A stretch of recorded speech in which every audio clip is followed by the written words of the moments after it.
Hello, good evening दोस्तों। आज मैं आपको ब्रिज साउंड के बारे में बताऊंगा। नॉर्मल ब्रिज साउंड में साउंड, उसका duration and nature and location, ये कहाँ पर होती है, इसका कहाँ से स्टार्ट होती है, इसका नेचर कैसा होता है और किस साउंड में कैसा सुनाई देता है। जैसे कि एक वेस्कुलर साउंड है जो सुनने को मिलता है, अपने उसका ड्यूरेशन होता है इंस्पायरेटरी टू एक्सपायरेशन। ये लाउडर साउंड होती है। इसका नेचर होता है लो पिच सॉफ्ट साउंड। इसका लोकेशन होता है over lungs, bottom of lungs. Second है ब्रोंकोवेस्कुलर साउंड। इसका ड्यूरेशन इंस्पायरेशन टू एक्सपायरेशन। ये एक लाउडर साउंड होती है।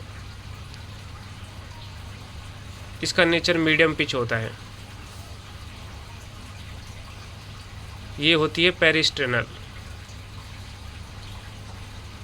पेरिस्ट्रेनल मतलब अराउंड द स्ट्रेनम। थर्ड साउंड है ब्रोंकियल साउंड। इसका ड्यूरेशन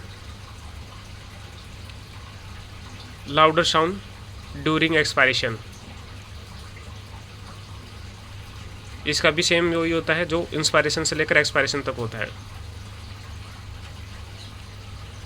इसका नेचर हाई पिच साउंड होता है। इसका अपने को देखने को मिलती है above clavicle, manubrium of the sternum, top of the स्ट्रेनम।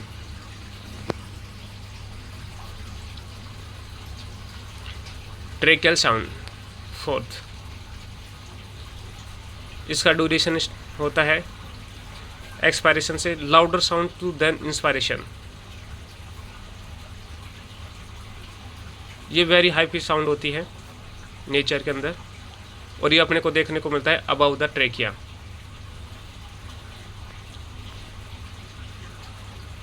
Thank you so much. और इस नेक्स्ट वीडियो में मैं आपको एबनॉर्मल ब्रिज साउंड के बारे में बताऊंगा। उसको देखने के लिए आप लाइक करें, शेयर करें एंड सब्सक्राइब करें। Thank you.